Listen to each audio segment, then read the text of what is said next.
وی log number 3 اور صفحہ number ہے 13۔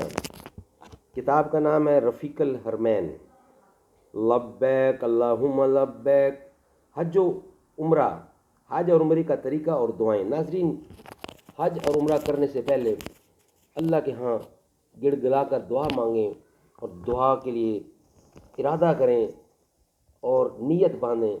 انشاءاللہ اس کو ایک ایک چیز آپ سے بیان اور ڈسکس کی جائے گی، اور اگر تیاری کر کے عمرہ اور حج کے لیے نکلے تو اللہ کی ذات بہت برکت کرے گی، بہت رحمت کرے گی اور آسانیاں پیدا کرے گی۔ وی لاگ نمبر 3 ہمارا چل رہا ہے صفحہ نمبر 13 کے اوپر۔ دعوت اسلامی کے اشاعتی ادارے مکتبہ المدینہ کی مطبوعہ 326 صفحات پر مشتمل کتاب فضائل دعا صفحہ نمبر 111 پر منقول ہے۔ حضرت موسیٰ علیہ السلام کو خطاب ہوا، اے موسیٰ، مجھ سے اس منہ کے ساتھ دعا مانگ جس سے تو نے گناہ نہ کیا۔ عرض کی، الہی وہ منہ کہاں سے لاؤں؟ یہاں انبیاء علیہ السلام کی توازے ہے، ورنہ وہ یقیناً ہر گناہ سے معصوم ہے۔ فرمایا، اوروں سے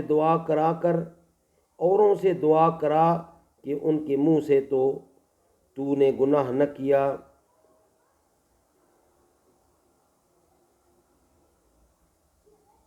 حاجت سے زائد توشہ اخراجات رکھ کر رفقا پر خرچ اور فقراء پر تصدق یعنی خیرات کر کے ثواب کماؤں گا۔ یہ دعائیں مانگنی ہے آپ نے،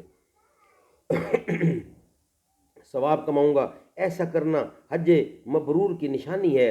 مبرور اس حج اور عمرہ کو کہتے ہیں کہ جس میں خیر اور بھلائی ہو، کوئی گناہ نہ ہو، دکھاوا سنانا نہ ہو، لوگوں کے ساتھ احسان کرنا، کھانا کھلانا، نرم کلام کرنا، سلام پھیرنا، خوش خلقی سے پیش آنا، یہ سب چیزیں ہیں جو حج کو مبرور بناتی ہیں، جبکہ کھانا کھلانا بھی حج مبرور میں داخل ہے۔ تو حاجت سے زیادہ توشہ ساتھ لو تاکہ رفیقوں کی مدد اور فقیروں پر تصدق بھی کرتے چلو۔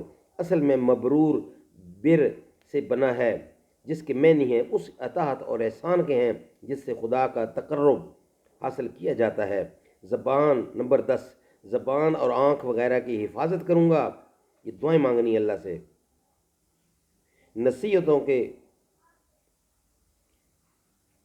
یہ سارے نصیحتوں کی باتیں ہیں۔ حدیث پاک میں اللہ تعالیٰ فرماتے ہیں، اے ابن آدم، تیرا دین اس وقت تک درست نہیں ہو سکتا جب تک تیری زبان سیدھی نہ ہو، اور تیری زبان تب سیدھی ہو نہیں سکتی جب تک تو اپنے رب عز و جل سے حیا نہ کرے۔ ناظرین، انشاءاللہ باقی اس کا نیکسٹ وی لاگ میں آپ کی خدمت میں پیش کیا جائے گا۔ پوری کتاب صفحہ بصفحہ وی لاگ کے حساب سے ایک ایک چیز آپ تک بیان کی جائے گی۔ انشاءاللہ اگر آپ نے مکمل تیاری کی، اللہ تعالیٰ بہت کرم فرمائیں گے۔